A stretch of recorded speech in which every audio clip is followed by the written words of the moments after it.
Sebelumnya kita udah bahas nih Advan Evo X yang seri 16 in, yang speknya nggak ngotak ya, tapi masih banyak banget yang nanya spek detail dan benchmark dari Evo X13.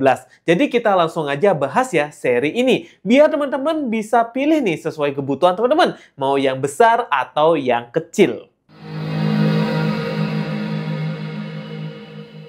Halo semuanya, balik lagi nih dengan Gadget Max di sini. Kali ini Gadget Max mau bahas nih yang Advan Evo X13 ya. Secara spek ini emang di bawah Evo 16, tapi seri Evo 13 ini punya kelebihan yang lain. Kalian pasti penasaran apa aja kelebihannya dan apa aja kekurangannya dari Advan Evo 13 ini. Yuk kita bahas satu-satu. Laptop Evo X ini memang dibikin bisa jadi tablet maupun jadi laptop teman-teman ya, sama kayak Evo X16 yang kemarin kita bahas. Dan ini emang desain keyboardnya terpisah dengan sistem magnet. Beda nih sama seri laptop 360 stylus ya, karena ini adalah seri terbaru Evo X teman-teman ya. Dan di sini tuh kita hanya ada 2 mode penggunaan. Kalau di Evo 16 itu bisa sampai 4 mode penggunaan. Nah, kalau di sini tuh hanya bisa mode laptop kayak gini atau bisa jadi mode tablet aja. Dan ini sama kokohnya ya, sama Evo 16 kemarin. Dan untuk produknya sendiri, ini ukurannya panjangnya di 29 cm dan lebarnya di 21 cm dan tebalnya di 0,8 cm untuk laptopnya, dan dengan keyboardnya ini ada di 1,4 cm. Nah, untuk beratnya sendiri ini ada di 1,4 kg aja. Nah, dengan keyboardnya dan untuk laptopnya, tabletnya sendiri ini hanya di 800 gram aja. Jadi ini tentunya lebih ringan dan lebih nyaman dibawa kemana-mana ya, ketimbang yang seri Evo X16 kemarin emang lebih lebar, lebih berat juga. Lanjut kita bahas untuk body dari tabletnya ini atau laptopnya ini. Ini kokoh ya dan solid, dan untuk materialnya menggunakan aluminium alloy, dan di sini tuh warnanya grey dan looks-nya terlihat premium ketimbang Evo 16 ya. Ya, mengapa sih saya bilang lebih premium teman-teman? Mengapa sih saya bilang premium? Karena kalau kalian lihat bodi sampingnya ini ada kesan-kesan chrome-nya, dan ini chrome-nya tipis gitu ya. Kalau yang di Evo 16 kemarin tuh standar aja ya, polosan gitu, nggak ada kayak chrome-chrome kayak gini. Terus kita lihat nih untuk paket penjualannya ini hampir sama aja ya. Di sini juga dikasih stylus. Nah, cuma sayang di sini tuh pakai baterai ya, dan secara stylus ini kita nggak bisa pakai ke Evo 16. Jadi kalau kalian beli Evo 13 hanya bisa dipakai Evo 13 saja, dan kalau beli Evo 16 hanya bisa dipakai Evo 16 saja untuk stylusnya, karena kita udah uji coba teman-teman ya. Cuma sayang di sini tuh nggak bisa dicas aja. Nah, lanjut kita bahas untuk keyboardnya. Untuk keyboardnya ini tipenya adalah magnetic connection ya. Jadi tinggal lepas pasang aja sama laptopnya atau tabletnya nih. Untuk bahannya ini dilapisi kulit yang empuk, dan bahan seperti ini tuh kalau kalian nggak jaga baik ya takutnya rusak lapisan kulitnya. Karena saya sudah pernah pakai bahan seperti ini tuh ya nggak enak teman-teman ya, udah jelek dan buluk. Jadi kalau kalian sering pakai ini, saya sarankan makainya dengan benar dan naruhnya juga benar ya. Nah, untuk ngetiknya ini enak-enak aja sih ya, nggak ada masalah. Dan untuk desain tombolnya ini mengotak, dan untuk tombolnya ini nggak ada selengkap di Evo 16. Nah, di sini tuh nggak ada tombol numpad-nya ya, jadi kalau buat kerja kurang nyaman aja sih ya. Nah, di sini tuh untuk build quality menurut saya ini lebih kokoh ya ketimbang Evo 16, karena yang dimensi lebih pendek, jadi nggak meleot-meleot gitu ketika kita sentuh-sentuh dengan keras teman-teman. Kalau di Evo 16 itu ya terasa banget meleot-meleot keyboardnya ya. Nah, untuk selanjutnya untuk touchpad-nya ini juga nggak sebesar di Evo 16, dan di sini tuh untuk navigasinya juga responsif aja sih ya, dan sudah support Windows Gesture juga. Nah, lanjut nih untuk layarnya. Tipenya adalah IPS touchscreen berukuran besar di 13 in, resolusinya di 2160 x 1440 pixel, dan untuk layarnya ini tipenya glossy. Nah, untuk stylus pen-nya ini punya 4096 pressure level sama dengan Evo 16, yang mana buat seniman, buat gambar ini sangat membantu sekali ya. Untuk bezelnya ini layarnya cukup tipis juga kanan kirinya, dan atasnya emang sedikit tebal ya, karena di bagian atasnya ada kamera depan. Nah, selain itu kamera belakang juga tersedia di sini. Untuk hasil kameranya itu seperti ini. Oke, ini adalah hasil kamera dari Advan Evo 13X. Kalau kalian dengar agak berisik, emang di luar lagi hujan teman-teman ya. Jadi kita recordnya pas lagi hujan. Nah, kalian bisa dengerin suaranya apakah bagus atau enggak suara mic-nya. Nah, untuk kamera depannya ini bisa merekam di 720p 30fps teman-teman ya. Hasilnya seperti ini. Oke, kita coba kamera belakangnya. Oke, selanjutnya kita rekam kamera belakangnya teman-teman ya. Kamera belakangnya bisa merekam di 1080p di 30fps. Hasilnya seperti ini. bagus atau enggak, silahkan komen sendiri teman-teman ya untuk hasil kamera dari smartphone ini. Oke, itu aja untuk uji kamera webcamnya. Kita lanjut buat pengujian berikutnya.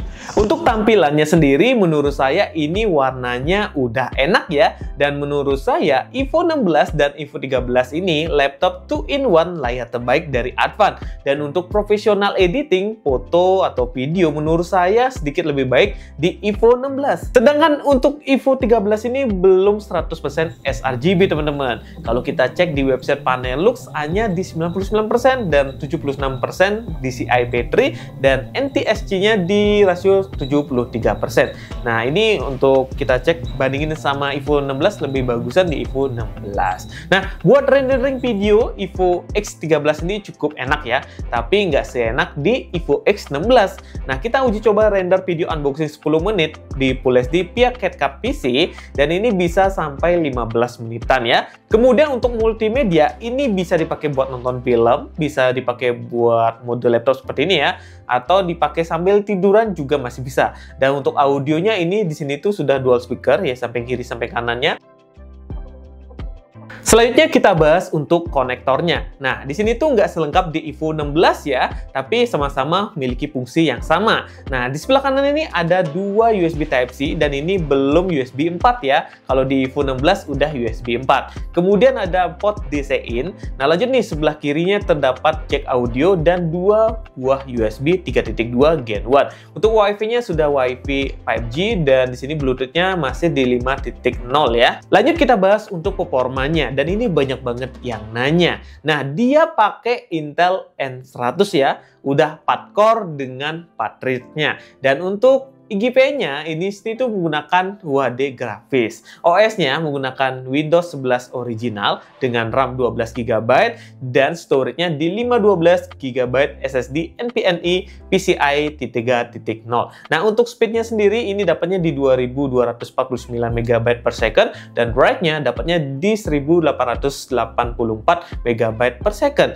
Kemudian di sini tuh untuk level harganya ini ya masih mending Evo 16 teman-teman ya, karena nambah lagi 1 juta kalian dapat Core i3 Gen 12 yang kita sudah uji secara performa emang jauh banget. Bisa bukannya ya bedanya tuh 2%, 10% beda. Ini bedanya bisa sampai 50% ya. Kita testing buat Cimbeds R23. Untuk single core-nya dapat di 2340 poin dan multi core-nya dapat di 803 poin teman-teman. Dan ini beda lah ya sama Evo X16 teman-teman ya. Kemudian kita juga tes 3D Max Base Max Steel Nomad. Lex score-nya ini dapat di 200 poin aja. Kemudian kita juga tes buat PC Max 10 dapat skor di 2000-an aja. Kalau di Evo X16 itu dapatnya ya lumayan di 4000-an. Jadi kalau secara performa masih jauh ya menang di Evo X16, tapi kalau kalian cari compact ya ini bisa jadi pilihannya. Nah, kita lanjut buat tes game Genshin Impact settingan Full HD. Ini nyamannya main di grafis lowest dan ini bisa dapat settingan rata-rata di 30 fps. Dan suhu pas main game dan tes benchmark ini lumayan hangat ya ketimbang Evo 16. Kita coba pakai aplikasi HW Monitor, dapat maksimalnya di 80-an Celcius ya. Dan kalau kita tes pakai alat tester kita dapat di 36 derajat di bagian tengah-tengah layarnya, dan kita deketin ke pembuangan suhunya ini dapat di 40-an up ya. Dan bodi bagian belakangnya dapat di 39 derajat untuk panasnya.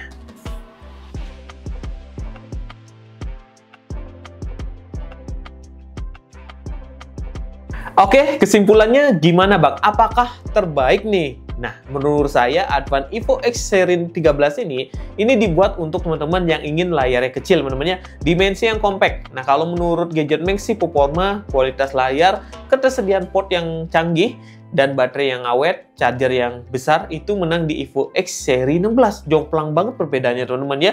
Ini nggak tahu kenapa nih Advan bikin seri yang ini. Mungkin ya kalau kalian pengen cari murahan bisa beli ini. Kalau pengen yang beli yang mahalan bisa seri 16. Nah ini ya kalau pakai olahraga emang agak sedikit ringan. Tapi kalau kalian pakai Evo X16 itu emang sedikit beratnya cuma buat olahraga. Kalau dibawa traveling sih bakalan capek banget pakai Evo X16.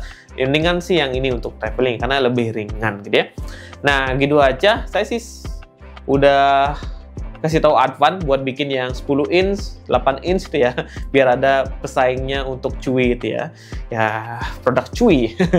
Mending Advan sih ya, garansi resmi. Nah, gitu lah untuk pembahasan GadgetMax. Sampai jumpa di video yang lainnya lagi. Kalau kalian pengen beli bisa cek linknya ada di deskripsi.